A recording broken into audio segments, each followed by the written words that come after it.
नमस्कार, छत्तीसगढ़ का number 1 news channel देख रहे हैं आप और मैं हूं आपके साथ अवंतिका श्रीवास्तव। सबसे पहले विधानसभा की चर्चा इस बुलेटिन में, क्योंकि आज अनुपूरक बजट ध्वनि मत से पास हो चुका है।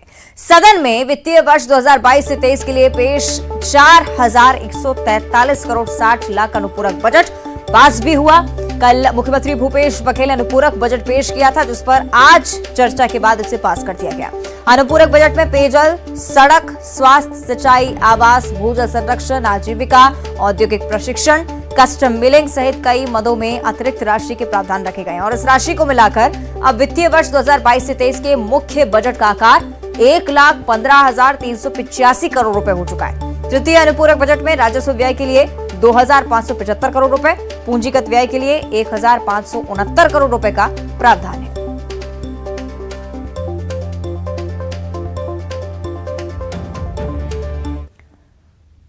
और धर्रा बजट सत्र के दूसरे दिन विधानसभा में एक बार फिर से धर्मांतरण का मुद्दा गूंजा। बीजेपी विधायक स्थगन पर चर्चा कराने की मांग पर अड़े रहे। सदन में सत्ता पक्ष विपक्ष के बीच जमकर हंगामा हुआ। सदन में बीजेपी ने इस मामले पर स्थगन प्रस्ताव लाया, जिसे अस्वीकार कर दिया गया। बीजेपी ने सदन में कहा कि बस्तर में धर्मांतरण के खिलाफ आवाज उठाने वालों की हत्या हो रही है। भाजपा कार्यकर्ताओं की हत्या के मामले को धर्मांतरण से बीजेपी ने जोड़ा और कहा कि आदिवासियों पर एफआईआर दर्ज कराई जा रही है। पूर्व मंत्री अजय चंद्राकर ने कहा कि प्रदेश में आपातकाल की स्थिति है, बीजेपी नेताओं की टारगेट किलिंग हो रही है। विपक्ष के आरोपों पर सत्ता पक्ष ने भी पलटवार किया। झीरम में हमने अपने 32 लोगों को शहादत दिया था और यही तो हमारा प्रश्न आज भी जीवित है कि दंतेवाड़ा का जेल ब्रेक होता है, सैकड़ों नक्सलियों को छोड़ दिया जाता है, हमारा आरोप है, और सरकार डॉक्टर रमन सिंह की बनती है। ये तो दुर्भाग्य की बात है। सदन में ऐसी आवाजें नहीं निकालना चाहिए। सदन केवल चर्चा का जगह है, सार्थक चर्चा होना ही चाहिए।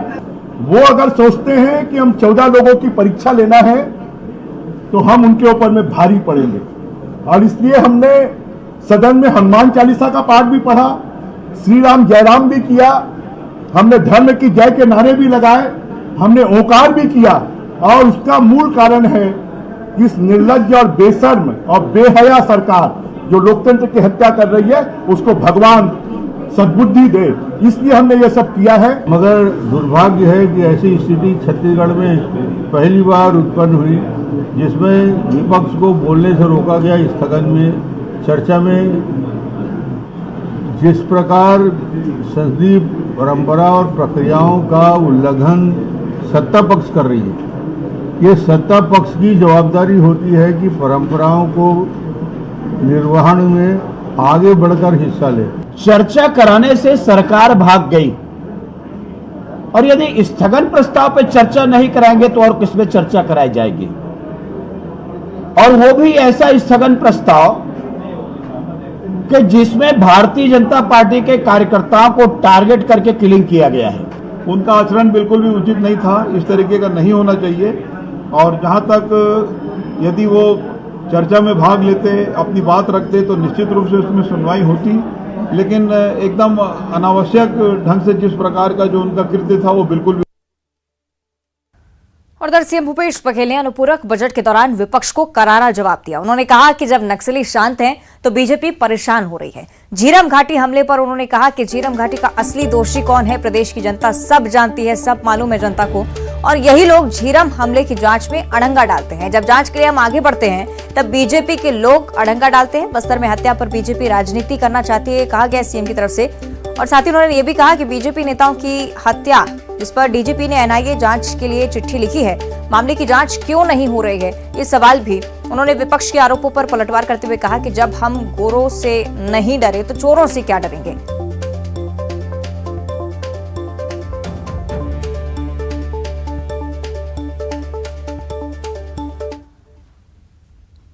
और रायपुर से एक बड़ी जानकारी, मंत्री कवासी लखमा ने बीजेपी पर निशाना साधा है। बस्तर में हार से बीजेपी हताश हो चुकी है, ये बयान कवासी लखमा की तरफ से। बस्तर में बीजेपी नेताओं को कोई पूछ नहीं रहा है। धर्मांतरण के मुद्दे पर बीजेपी के आरोपों पर भी मंत्री कवासी लखमा ने पलटवार किया।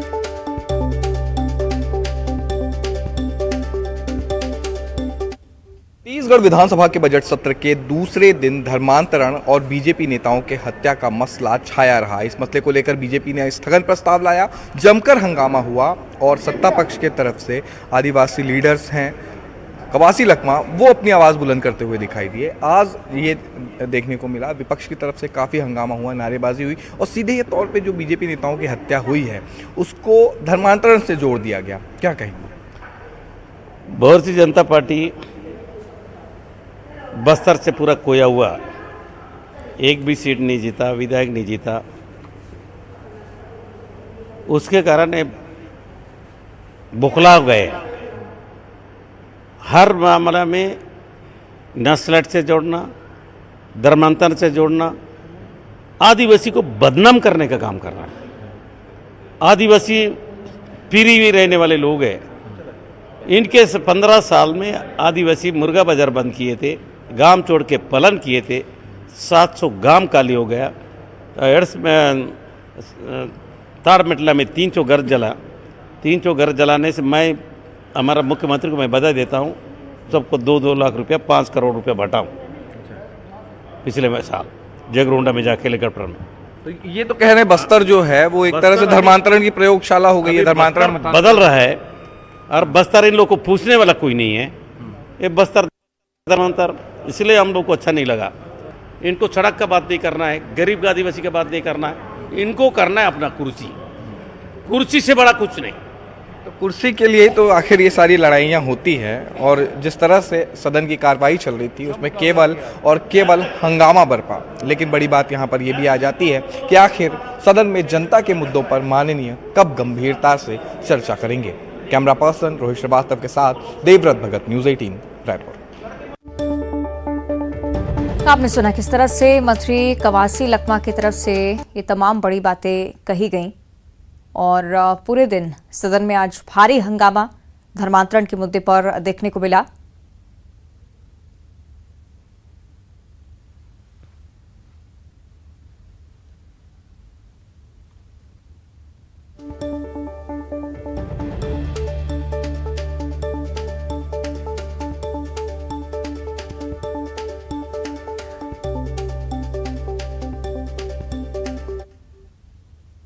चलिए इस पर विस्तार से हम चर्चा करेंगे। सहयोगी देवव्रत भगत हमारे साथ रायपुर से लाइव जुड़ रहे हैं, उनका हम रुख कर लेते हैं। देवव्रत, आज भरपूर हंगामा सदन में देखने को मिला। बीजेपी की तरफ से बहुत भारी भरकम शब्द रखे गए, टारगेट किलिंग, धर्मांतरण, लेकिन कहीं ना कहीं कांग्रेस को एक मौका मिला ये साबित करने के लिए कि जनता के मुद्दों की बात तो हुई नहीं, आप बीजेपी के मुद्दों की बात करें।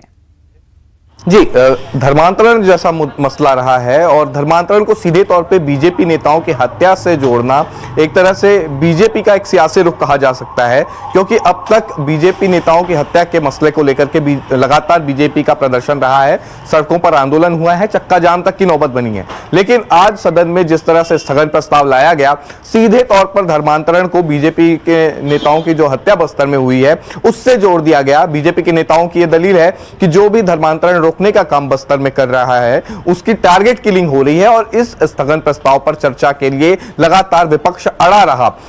बड़ी बात यहां पर यह भी है कि आसंदी की तरफ से यह भी कहा गया कि गर्भगृह में जब घुस करके नारेबाजी आप कर रहे हैं तो स्वयं आप निलंबित हो चुके हैं और उनको सदन से बाहर जाने के लिए कहा गया। लेकिन जब तक सदन की कार्यवाही चलती रही तब तक मंत्रोच्चार और ओम की ध्वनि और इसके अलावा कई तरह के जो भजन हैं वो बीजेपी के नेता या यूं कहे कि पूरा विपक्ष गाता रहा। और इस दौरान ये भी देखने को मिला कि जो मुख्यमंत्री भूपेश बघेल हैं वो अपना अनुपूरक भाषण पढ़ रहे थे और इस अनुपूरक भाषण के दौरान बार बार जो एक तरह से भाषण देने से रोका जा रहा था या यूं कहें कि भाषण में खलल डाला जा रहा था, जिसके बाद मुख्यमंत्री का भी एक तरह से ये बयान सामने आता है कि पिछले कुछ दिनों में जो नक्सल वारदातें थमी हैं यही वजह है कि बीजेपी के द्वारा इस तरह की हरकतें की जा रही है। फिलहाल ये तो सदन का दूसरा दिन था, कल फिर एक बार ये देखा जा सकता है कि इन्हीं मुद्दों को लेकर के बीजेपी के नेता फिर एक बार प्रदर्शन करें, क्योंकि पहला दिन भी हंगामेदार रहा और दूसरे दिन तो हंगामा इस कदर बरपा कि जब तक सदन की कार्रवाई चली तब तक हंगामा चलता रहा और विपक्ष के जो विधायक हैं वो विरोध प्रदर्शन जो है वो आसंदी के सामने करते रहे। तब ऐसे में तीखे तेवर तो जरूर विपक्ष के देखे जाने चाहिए, लेकिन जनता के मुद्दों का भी ध्यान रखना यहाँ पर माननीयों को बेहद जरूरी है। जी निश्चित ही शुक्रिया आपका देवव्रत इस पूरी जानकारी के लिए। फिलहाल आगे बढ़ते बात करेंगे बिलासपुर से। बड़ी जानकारी है, बीजेपी प्रदेश प्रभारी ओम माथुर का एक बयान सामने आया है। मंडल से लेकर जमीनी स्तर के काम का जायजा लेंगे, कार्यकर्ताओं को होमवर्क जो दिया है उसकी भी जानकारी लेंगे। छत्तीसगढ़ में पूर्ण बहुमत से बीजेपी की सरकार बनेगी, ये बड़ी बात उनकी तरफ से कही जा रही है। प्रत्याशी के चयन और बदलाव पर भी समय आने पर फैसला होगा।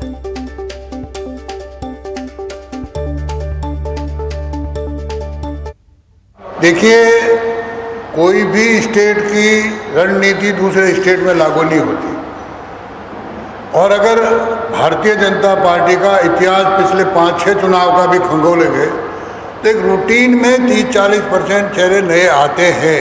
आज दुनिया की सबसे बड़ी पार्टी बनी है, लेजिस्लेटिव भी सबसे बड़ी पार्टी बनी है, एमपीज में भी सबसे बड़ी पार्टी बनी है, तो नए लोग हमारे यहाँ आते हैं। लेकिन गुजरात का फॉर्मूला यहाँ लागू होगा या यहाँ का फॉर्मूला किसी यहाँ लागू होगा, ये नहीं है।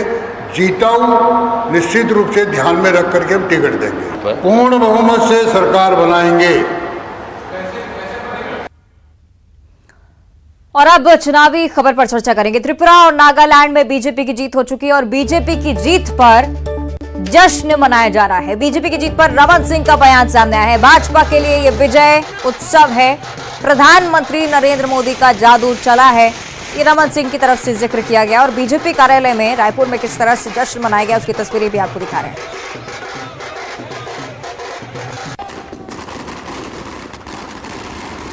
हिंदुस्तान में उत्तर से दक्षिण, पूरब से पश्चिम भारतीय जनता पार्टी और मोदी जी के नाम से पूरा देश खड़ा हुआ है। त्रिपुरा में 34 सीट जीतकर भारतीय जनता पार्टी की स्पष्ट बहुमत से सरकार बन रही है। नागालैंड में 36 सीट के साथ भारतीय जनता पार्टी की सरकार बन रही है। दूसरी उपलब्धि ये है कि कांग्रेस नागालैंड में 0 है, त्रिपुरा में 0 है, मेघालय में सिर्फ 4 सीट जीत पाई। इस प्रकार पूरी तरीके से कांग्रेस समाप्त हो गई है और भारतीय जनता पार्टी त्रिपुरा और नागालैंड में पूर्ण बहुमत के साथ सरकार बना रही है। और अब बात करेंगे मनेंद्रगढ़ जिले की, जहां पर एक नवविवाहिता को उसके पति ने सिर्फ इसलिए तलाक दे दिया क्योंकि उसका स्किन शुष्क यानी कि ड्राई रहता है। बिल्कुल ठीक सुन रहे हैं आप। मामला मनेंद्रगढ़ के वार्ड नंबर 2 के मानी मोहल्ले का, जहां रहने वाली नसीमा बानो का निकाह रायपुर निवासी मोहम्मद शमीम से हुआ। शादी के 1 महीने बाद शमीम अपनी पत्नी को उसके मायके मनेंद्रगढ़ छोड़ गया और बोला कि नसीमा की स्किन ड्राई रहती है, इसका इलाज करवाओ। मायके छोड़ने के 2 महीने बाद मोहम्मद शमीम ने नसीमा को फोन कर उसे 3 तलाक दे दिया। उधर पीड़िता ने मनेंद्रगढ़ के सिटी कोतवाली थाने में केस दर्ज करवाया, जिसके बाद पुलिस ने आरोपी पति शमीम को रायपुर से गिरफ्तार किया, कोर्ट में पेश किया, जहां से उसे जमानत पर छोड़ा गया है। बेहद गरीब परिवार से ताल्लुक रखने वाली नसीमा की मां पर दोहरी मार पड़ी है। 5 सदस्यों वाले इस परिवार में कमाने वाला सिर्फ एक शख्स है।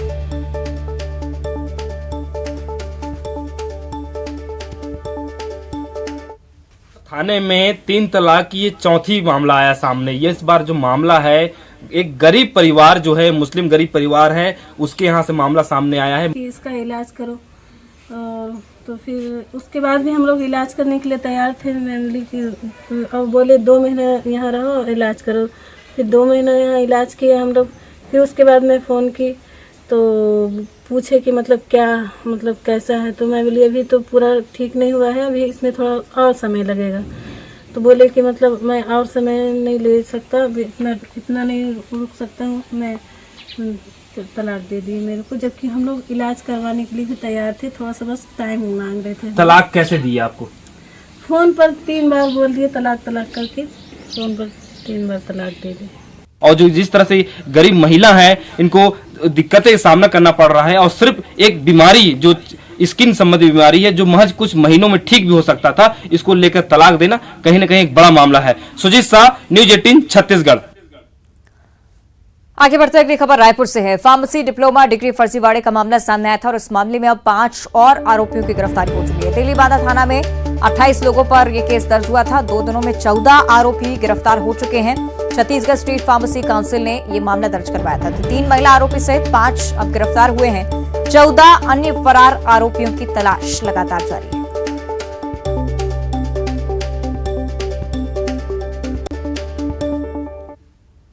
और अगली बड़ी खबर कवर्धा से है, जहां शिक्षक पर बच्चे से मारपीट का आरोप लग रहा है। छात्रावास में मामूली सी बात पर बेरहमी से छात्र की पिटाई की गई, ऐसा आरोप परिजनों की तरफ से। शिक्षक गेंद सिंह टेकाम, जिन पर यह आरोप लगा है, परिजनों ने थाने में शिकायत दर्ज करवाई है। चिल्फी थाने के बक्कर खार छात्रावास का ये पूरा मामला।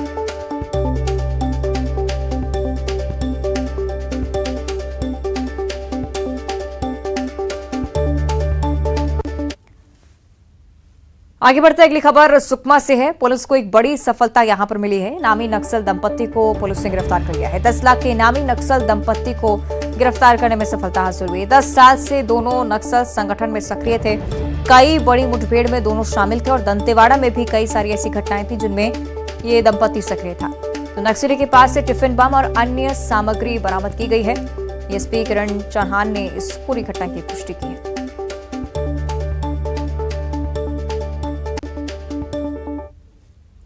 और अब बात करेंगे दुर्ग की, जहां सट्टे के खिलाफ पुलिस की ताबड़तोड़ कार्रवाई देखने को मिल रही है। 4 स्थानों पर पुलिस ने छापामार कार्रवाई की। 8 आरोपी कुल पुलिस के हाथ पे चढ़े हैं।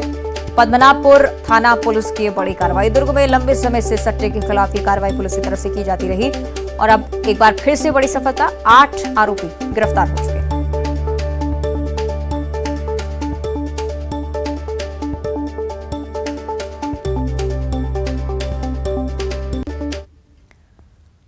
और राजधानी रायपुर से ही अगली बड़ी खबर है, जहां अगरबत्ती फैक्ट्री में भीषण आग लग चुकी है। आग लगने से इलाके में अफरा तफरी का माहौल है। दमकल की 2 गाड़ियां मौके पर पहुंची हैं। आग पर काबू पाने की कोशिशें लगातार की जा रही हैं। आग लगने का कारण अज्ञात है। टिकरापारा थाना क्षेत्र का यह पूरा मामला। आग बुझाने पर सबसे पहले फोकस, के बाद इस बारे में भी जांच की जाएगी कि किस वजह से आग लगी। टिकरापारा थाना क्षेत्र स्थित अगरबत्ती फैक्ट्री जहां पर आग लगी है, मौके पर दमकल की टीम पहुंच चुकी है और अब आग बुझाने का प्रयास किया जा रहा है। इस इलाके में अफरा तफरी की स्थिति, ये तस्वीरें आपकी टीवी स्क्रीन पर इस घटना से जुड़ी हुई। रायपुर की अगरबत्ती फैक्ट्री जहां इस तरह से भीषण आग लगी है, लपटें आपको साफ तौर पर नजर आ रही होंगी तस्वीरों में। मौके पर बड़ी संख्या में लोग भी मौजूद हैं। हालांकि कोशिश है यही कि जल्द से जल्द इस आग पर काबू पाया जा सके और दमकल की टीम भी लगातार मशक्कत में जुटी हुई है।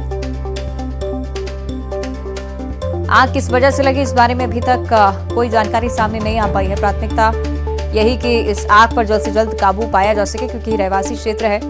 आप देख रहे हैं तस्वीरों में आसपास मकान भी हैं। इससे कड़ी मशक्कत टीम की तरफ से इसी को लेकर के इस आग को जल्द से जल्द बुझाया जा सके। टिकरापारा थाना क्षेत्र जहां पर आग लगी है, अज्ञात कारण है, लेकिन आग पर काबू पाने की कोशिश लगातार चल रही है। सहयोगी युगल हमारे साथ ज्यादा जानकारी के लिए जुड़ रहे हैं। युगल, क्या स्थिति फिलहाल मौके पर, क्या अपडेट? युगल, मेरी आवाज पहुंच रही है आप तक? जी बताइए, क्या जानकारी इस पूरी घटना को लेकर? जी देखिए, अगरबत्ती की फैक्ट्री है, उसमें आग लगी है। बोरियाखुर के आरडीए कॉलोनी स्थित जो फैक्ट्री है उसमें आग लगी है और दमकल की 2 गाड़ियां मौके पर पहुंची थी और आग को काबू करने का प्रयास किया जा रहा था। आग लगने का कारण है इसका पता नहीं चल पा रहा है। ये पूरा जो अगरबत्ती का जो फैक्ट्री है वो टिकरापारा थाना क्षेत्र में स्थित है और इससे पहले भी राजधानी रायपुर सहित जिले में कई आगजनी की बड़ी घटना है वो सामने आई है और लगातार इस तरह के आगजनी के मामले हैं वो आते हैं, सामने आते हैं। जैसे जैसे गर्मी का जो सीजन आता है, कई वजहों से आगजनी की घटना है वो सामने आती है। अभी फिलहाल दमकल की जो गाड़ियां मौके पर थी, आग को काबू करने का प्रयास किया जा रहा है और कूलिंग का काम है अभी भी जारी है। जी ठीक है, शुक्रिया आपका युगल जानकारी के लिए। और अब देखिए 25 सेकंड में खबर। जगदलपुर में त्रिपुरा और नागालैंड राज्य